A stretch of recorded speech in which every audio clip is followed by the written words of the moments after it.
메시아의 십자가 두 번째 말씀을 전하도록 하겠습니다. 십자가의 예수님을 만나셨습니까? 십자가의 예수님을 만나셨습니까? 라는 제목으로 하나님 말씀 전가하도록 하겠습니다. 어제 잠시 아침이었습니다. 우리 교회 어르신들과 재미있는 담소를 나누는 시간이 있었습니다. 너무 유익하고 은혜로웠고요. 그리고 또 유머가 대단하시더라고요. 근데 이제 그 교제의 말미였는데요. 마지막 교제의 말미에 자제분들에 대한 이야기를 잠시 나누었습니다. 그러니까 자제분들이 한 30에서 40대 정도 되는 분들이죠. 근데 자제분들에 대해서 이야기를 나누는데 농담 반 진담 반으로 하는 이야기가 걔네들은 믿음이 없어. 걔네들은 사실 교회 나오는 것도 하나님에게 순종해서가 아니라 와이프에게 순종해서 교회를 나오는 거야. 한편 우스운 듯하지만 어쩌면 맞는 말이라는 생각이 들기도 했습니다. 부끄럽지만 저의 40대 또한 그러하지 않았나라는 생각이 듭니다. 그렇습니다. 사실 믿음이라는 것도 저의 자랑을 위한 수단일 때가 많았었습니다. 교회를 다니면서도 세상의 것을 자랑하려 했던 모양 있고요. 어떤 모양으로도 세상의 것 조금 가졌다고 해서 허세를 가지고 허세가 가득 찬 모습으로 교회를 다녔던 모습들이 사실은 떠오르기도 했습니다. 농담처럼 내뱉은 말이지만 실상은 지금의 많은 젊은이들 그리고 중년의 열정은 세상을 향하는 것이 사실이거든요. 또 믿음이 없다라는 것도 사실은 대부분 사실이 아닌가 하는 생각이 듭니다. 그러한 모습이 또한 당연하다라고 여겨지는 것이 또한 지금의 현실이 아닌가라는 생각이 들었습니다. 그래서 설교를 준비하면서요, 사도들의 나이는 과연 몇 살이었던가 한번 이렇게 살펴보려고 했습니다. 근데 성경에서는 정확히 사도들의 나이는 나와 있지 않죠. 하지만 대부분 30대였다라는 것은 우리가 추정할 수 있고요. 그리고 바울이 다메섹에서 예수님을 만난 때는 31세로 추정을 합니다. 루터가 그의 95개 조항을 발표했을 때의 나이는 34세였습니다.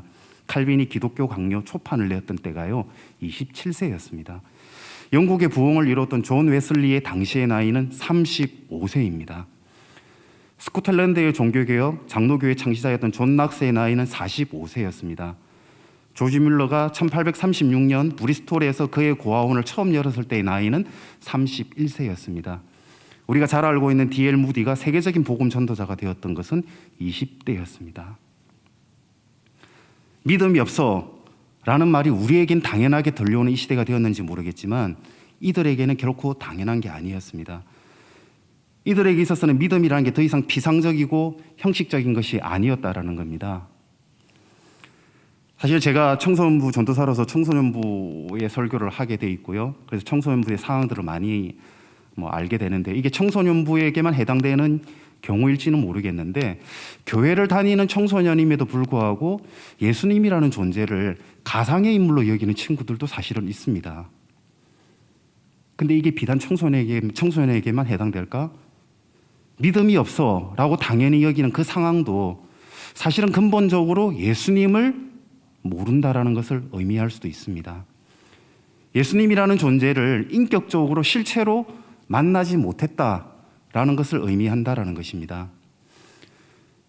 청소년부 설교 가운데 늘 하는 이야기지만요, 성경은 결코 관념의 책이 아닙니다. 생생한 사실과 체험의 기록들입니다. 내가 본 바요, 생생히 만진 바요, 느낀 바라.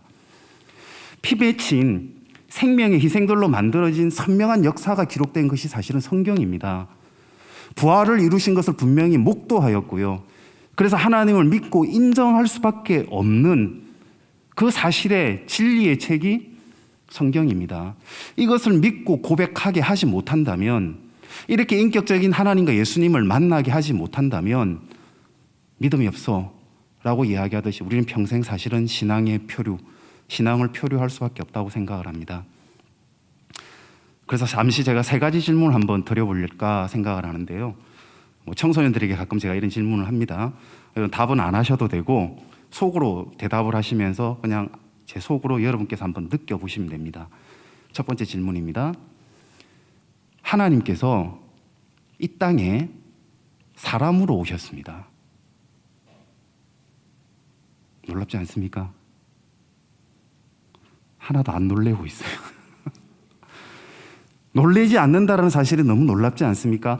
하나님이 이 땅에 사람으로 오셨단 말입니다. 하나님이 이 땅에 사람으로 오셨던 것이 신약의 시작입니다. 놀라지 않는 것이 놀랍습니다. 두 번째입니다. 그런데 그 하나님이 십자가를 지셨습니다. 하나님이 십자가를 지셨단 말입니다. 이제 좀 놀라야 되지 않습니까? 이제 조금씩 놀라는 듯한 눈빛이 보이는지 모르겠는데, 세 번째입니다. 근데 그 세 번째 이유가, 십자가를 지신 이유가 우리를 사랑하셨기 때문이랍니다. 놀랍지 않습니까? 아직도 놀라운 표정을 별로 안 짓고 있는 듯한데 곰곰이 한번 생각을 해봅시다. 하나님이 사람이 되어 오셨다. 근데 사람 된 그 하나님이 십자가를 지셨다. 근데 그 이유가 우리를 사랑하셨기 때문이라고 합니다. 이건 말이 안 되는 이야기잖아요. 있을 수 없는 일이지 않습니까? 논리로 맞지 않아요. 어떻게 이런 신이 존재할 수 있습니까? 어떻게 신이 자기 목숨을 버리는 일이 있을 수 있습니까? 놀래야 합니다. 믿음이 없어 라고 하는 그 사람들은 아무런 감각이 없어. 이 이야기 가운데 놀라고 환장하고 뒤집어져야 할 이야기가 바로 이 이야기입니다. 이것이 복음입니다. 그런데 또 하나의 놀라운 사실은 뭐냐면요, 이 세상에 촌놈의 어부들이 이 말도 안 되는 사실을 증거하려고 했던 겁니다. 이 말도 안 되는 사실을 증거하기 위해 자기 목숨을 바쳤던 것입니다. 그게 성경입니다. 다른 것은 다 부정한다 할지라도 이것은 부정해서는 안 됩니다. 왜? 이 사도들의 증거로 말미암아 AD 2000년의 역사가 만들어지지 않았습니까?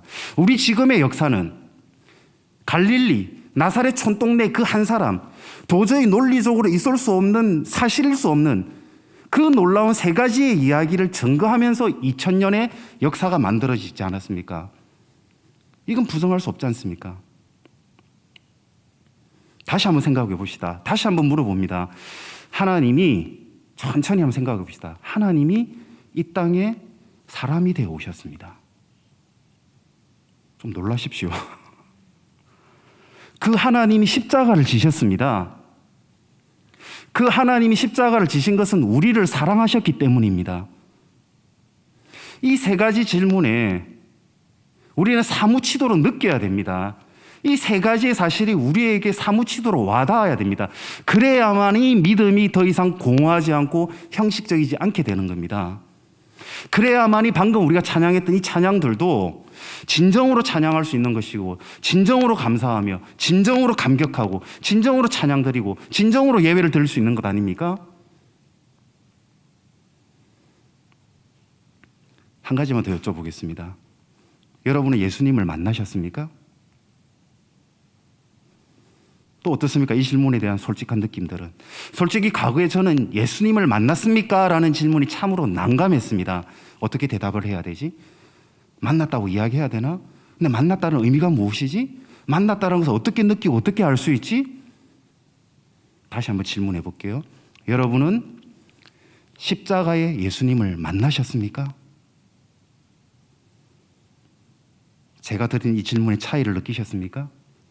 제가 처음에는 예수님을 만났습니까? 라고 질문했지만 지금의 질문은 십자가의 예수님을 만났습니까? 라고 질문했습니다. 이 질문의 차이는 엄청난 차이가 있습니다. 갈라디아서 6장 14절. 그러나 내게는 우리 주 예수 그리스도의 십자가 외에 결코 자랑할 것이 없으니. 바울이 뭐라고 이야기합니까? 바울은 그리스도를 자랑한다 이야기하지 않습니다. 바울은 그리스도의 십자가만을 자랑한다 이야기합니다. 예수님이 전 생애를 볼 때 자랑할 것들이 얼마나 많습니까? 동방의 별이 되어 증거하신 그곳에서 태어났습니다. 산상수훈을요 그렇게 멋있고 자랑스럽게 설교하셨던 예수님입니다. 얼마나 멋있습니까? 자랑해야 되지 않습니까? 병든 자, 눈먼 자, 귀신 들린 자 고치시던 예수님이었습니다. 가난한 자와 함께 하셨고 버림받은 자들과 함께 하시던 너무 멋진 예수님이었습니다. 그런데 그 모든 것을 자랑하는 것이 아니라 오직 십자가 외에는 결코 자랑할 것이 없다라고 바울은 이야기하고 있는 겁니다. 왜? 바울은 예수님을 만난 것이 아니라요, 십자가의 예수님을 만난 겁니다. 우리의 질문은 바뀌어야 됩니다. 여러분은 정말 십자가의 예수님을 만나보셨습니까? 하나님이 사람이 되어 이 땅에 오셨고 십자가를 지셨고 그 이유가 우리를 사랑했기 때문에 십자가를 지셨다는 그 십자가의 예수님을 만나보셨냐라는 겁니다. 이적과 기적을 바라고 어려울 때 도와주시고 기도에 반드시 응답해 주시는 예수님이 아니라, 그런 예수님이 아니라 십자가의 예수님을 만나보셨냐라는 겁니다. 사진 하나만 보여주시겠습니까? 이 사진은 예수님이 실제 당시의 십자가에 달린 모습을 가장 정확하게 보여주는 그림입니다. 예루살렘 동굴에서요, 1세기 때 십자가에 못 박힌 사람의 유품이 발견이 됩니다. 드디어 그 유품을 근거하여서 당시 십자가 상황을 가장 적절하게 고정하고 그린 그림이 바로 이 그림입니다. 이 그림은 갈리아후 콤펠드라는 화가가 그렸다고 합니다. 십자가라는 이 상황에 대해서 정확한 상황을 아는 사람은 지금까지 거의 없었습니다. 왠 줄 압니까? 로마는 십자가에 못 박힌 장면을 그림으로 그리지 못하게 했습니다. AD 400년에는 로마 정부가 법적으로 아예 십자가를 그리지 못하게 했습니다. 그래서 십자가에 대한 그림은 중세 이후에 미술가들에 의해서 다시 십자가가 그려지기 시작합니다. 하지만 그때는 그 누구도 십자가를 목격한 사람이 없었습니다. 단지 그들이 그렸던 십자가는 라틴어 성경에서 이야기하는 성경을 토대로 성경을 읽고서 십자가를 그렸던 겁니다. 더 정확하게 이야기하면 성경을 읽었던 것이 아니라 성경을 읽어주는 것을 듣고서 그렸습니다. 왜? 화가는 성경을 읽을 수 없었으니까요. 신부가 읽어주는 것을 듣고서 화가가 그렸던 십자가가 우리가 보아왔던 십자가입니다. 그래서 손바닥에 못이 박힌 모습, 그것이 십자가였던 겁니다. 하지만 사진을 보십시오. 예수님은 그렇게 십자가에 못 박히지 않았습니다. 고고하게 발견으로 인하여 십자가 상황을 정확하게 알게 되는데요, 제가 지난 설교에도 이야기했듯이 이 십자가의 상황은 상상보다도 참혹했습니다. 비참했습니다. 수치스러웠습니다. 하나님이 벌거벗은 채로 저렇게 십자가에 매달렸던 겁니다. 7cm의 못에 손목은 틀어서 손목에 십자가를 박았습니다. 왜? 몸이 쳐져 떨어지니까 손바닥이 찢어 갈라지기 때문에 손바닥이 아닌 손목을 틀어서 손목에 십자가를 박았습니다. 7cm의 목을. 그리고 두 다리는 포개어서 12cm의 못을 다리를 간통해서 저렇게 십자가를 달았던 것입니다. 이것이 하나님의 모습이었습니다. 이것이 십자가에 달린 하나님 아들의 모습이었습니다. 우리가 절대 오해하지 말아야 할 것이 있는데요, 우리는 보통 십자가를 이야기할 때 처참하게 죽으신 예수님의 모습을 보면서 눈물을 흘립니다. 그런데 중요한 것은 예수님이 어떻게 죽으셨냐가 아니라 누가 죽으셨냐입니다. 십자가에 죽으신 분이 누구인지를 모른다면 십자가의 사건은 그냥 한 사람의 죽음일 뿐입니다. 누가 죽으셨습니까? 하나님이 죽으신 겁니다. 하나님의 아들이 죽으신 겁니다. 이제는 좀 놀라야 되지 않습니까? 이 모든 논리, 상상, 예측을 뛰어넘는 하나님의 죽으심이었습니다. 이제는 놀라야 합니다. 그래서 예수님의 제자들에게도 도저히 상상할 수 없는 사건이 십자가의 사건이었단 말입니다. 트라우마와 같은 사건이었어요. 한번 떠올려 보세요. 바로 몇 시간 전까지, 전날까지만 하더라도 만찬을 즐겼습니다. 평소보다도 더 마음껏 먹었어요. 더 마셨어요. 불과 몇 시간 뒤에 이런 일이 벌어질 것이라고 누가 상상할 수 있었습니까? 불과 몇 시간 뒤에 이루어졌던 단 하루의 사건, 단 하루의 십자가의 사건이 이 인류를 바꾸어 놓을 것이라고 누가 상상할 수 있었습니까? 십자가는 어떻게가 아닙니다.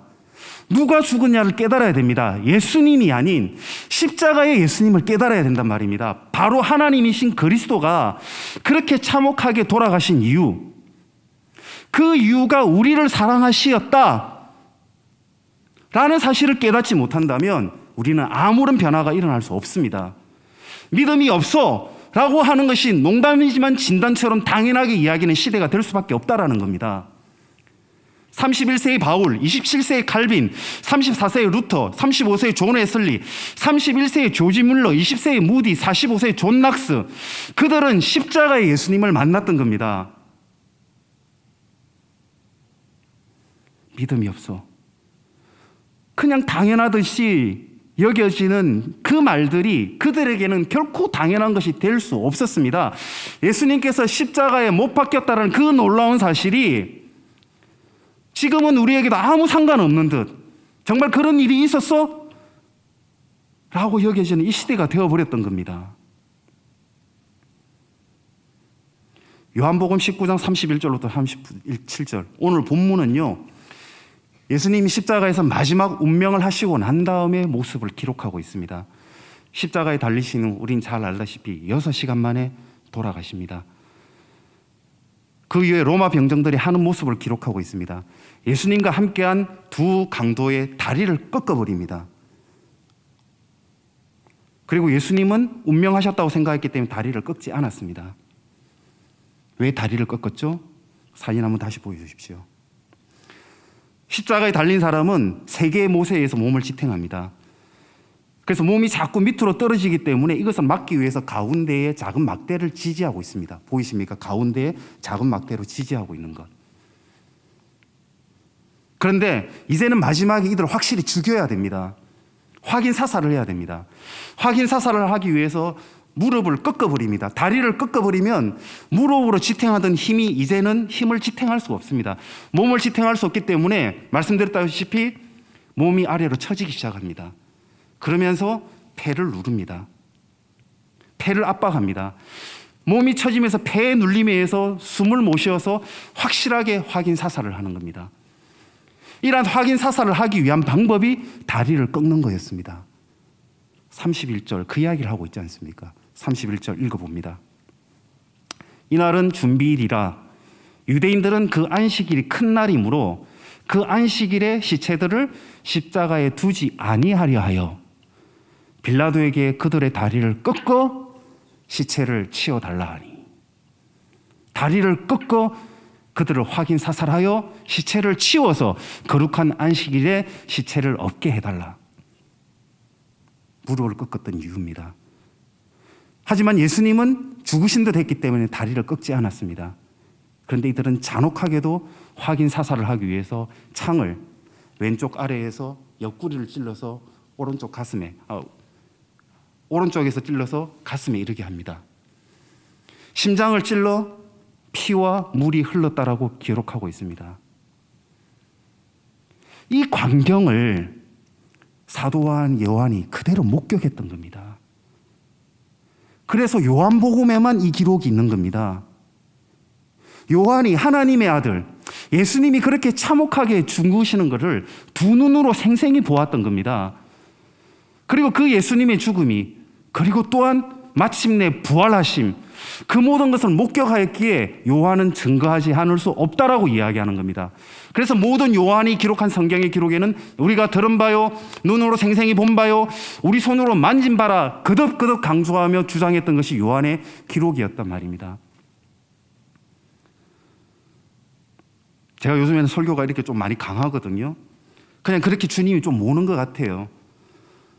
어제는 목사님이 그러시더라고요. 좀 따뜻한 설교, 예화도 좀 이렇게 따뜻한 예화를 들라라고 했는데, 오늘 예화도 제가 그런 예화를 못 들어서 죄송한데 조금 참혹한 예화가 또 하나가 더 있습니다. 저는 오토바이를 절대 안 탑니다. 왜 절대 안 하느냐면요, 한 번은 제가 강원도에서 자동차를 몰고 오는 길에 오토바이 사고를 바로 눈앞에 제가 목격을 했습니다. 워낙 심한 사고였어요. 그냥 부딪히는 사고가 아니었습니다. 죄송한데요, 사람이 조각이 납니다. 사람이 찢어져요. 사람의 살점들이 사방에 흩어집니다. 사람이 아니라 고기 덩어리예요. 제가 그 사건을 목격했거든요. 절대 오토바이 안 탑니다. 트라우마입니다. 또 하나의 사건이 있는데, 제가 아는 지인이 경험했던 겁니다. 초등학생의 죽음을 바로 목격을 하는데요, 공이 떨어졌습니다. 애가 철 모르게 그냥 공 하나 줍는다고 머리를 숙여서 공을 주려고 했습니다. 머리를 숙이는 순간 자동차가 지나가면서 머리를 쳐버립니다.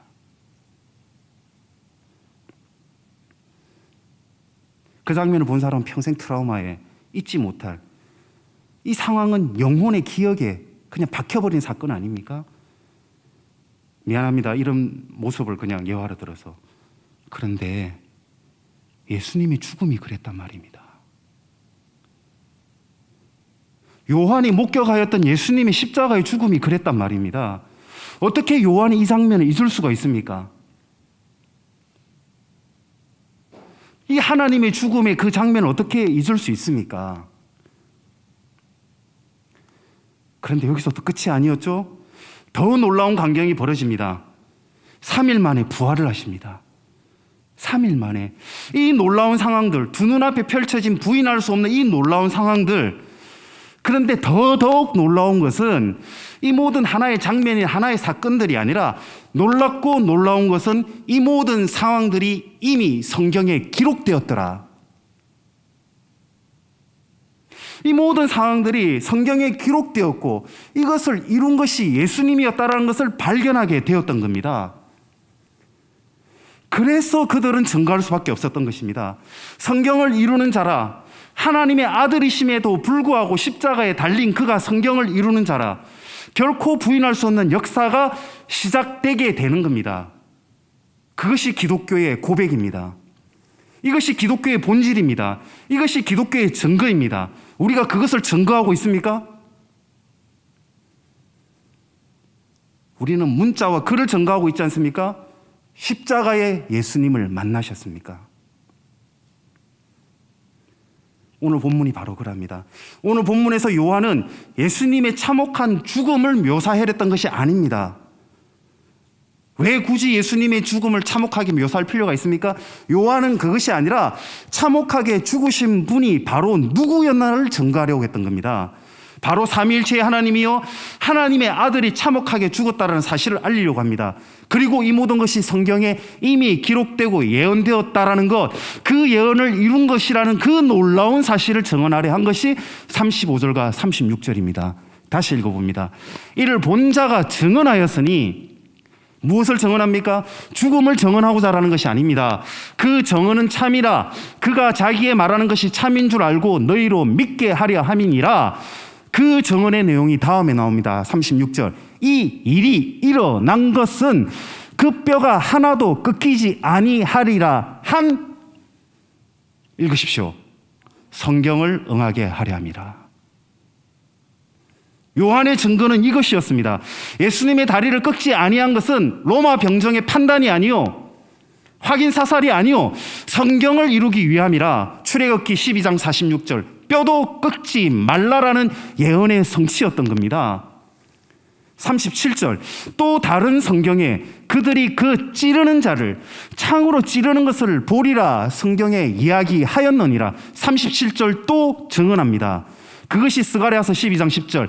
그들이 그 찌른 바 그를 바라보고 그를 위하여 애통하기를 독자를 위하여 애통하듯 하며. 요한은, 사도들은 이것을 발견하고 깨닫게 된 겁니다. 하나님은 살아계십니다. 구약을 이루신 분이요, 신약을 약속하신 분이요, 내가 너희와 성령, 보혜사 성령을 보내어 함께하리라는 그 약속을 반드시 이루는 분입니다. 놀래야 합니다. 이제는 놀래야 됩니다.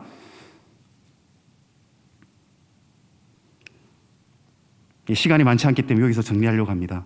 저는 오늘 십자가의 의미와 십자가의 메시지를 굳이 담으려고 전하려고 하지 않습니다. 왜 이 시대는 엉뚱하게 메시지를 담으려고 합니까? 십자가만 전하면 됩니다. 십자가를 잃어버렸습니다. 근본적인 믿음은 십자가에 대한 믿음이 없기 때문입니다. 십자가 예수님을 만나지 못했기 때문입니다. 하나님이 이 땅에 오셨다는 놀라운 사실, 그 하나님이 십자가를 지셨다는 더 놀라운 사실, 그 참혹했던 십자가가 우리를 사랑하시기 때문이었다는 그 놀랍고 놀라운 사실, 이 도저히 이해할 수 없는 사실이 바로 우리를 위한 축복이요 은혜였다라는 것, 이것을 알아야만이 내가 믿음이 없어라는 것이 얼마나 부끄러운가를 이야기할 수 있다라는 겁니다. 창세기로부터 지금 이 시대까지 결국에 모든 전쟁은, 영적인 전쟁은 믿음의 전쟁입니다. 창세기 아담 때도 그러하였고 4차 산업혁명을 논하는 지금도 그러합니다. 결국 우리가 창조주 하나님을 인정하느냐 인정하지 않느냐의 전쟁입니다.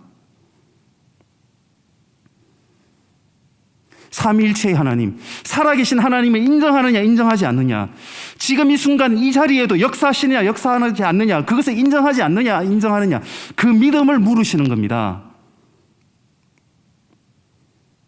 왜 그 믿음의 능력이 없을 수 있습니까? 왜 그 믿음에 지금 이 시대에도 하나님의 역사하심이 일어나지 않을 수 있단 말입니까? 병든 자, 고난받는 자 능히 예수 그리스도의 이름으로 일어나게 될 것임을 왜 확신하지 못합니까? 왜 세상을 버리지 못합니까? 왜 이 시대의 부름을 듣지 못합니까? 왜 30대, 40대는 믿음이 없다라는 것을 더 이상 당연하게 여기는 교회가 되어서는 안 됩니다. 믿음의 능력을 사용하는 믿음의 증거가 있는 그런 교회가 되기를 소망합니다. 다 같이 일어나 찬양하겠습니다. 파송의 노래 찬양하도록 하겠습니다.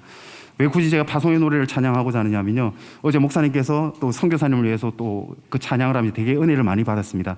이제는 우리가 믿음이 있느냐 없느냐가 아니라 믿음의 능력을 사용해야 할 때입니다. 세상을 향해 살아가는 파송하는 선교차처럼 우리가 그러한 삶을 저는 살아야 된다고 생각합니다. 이 시대 그러하지 않으면요, 다음 세대 답 없습니다. 우리 기성세대에 살아왔던 거 우리 다음 세대에 물려주면요, 다음 세대 답 없습니다. 우리가 파송자가 되어서 다음 세대를 향해 흘러가는 믿음을 다시금 사용하는 우리가 되었으면 좋겠습니다. 파송의 노래 찬양하겠습니다.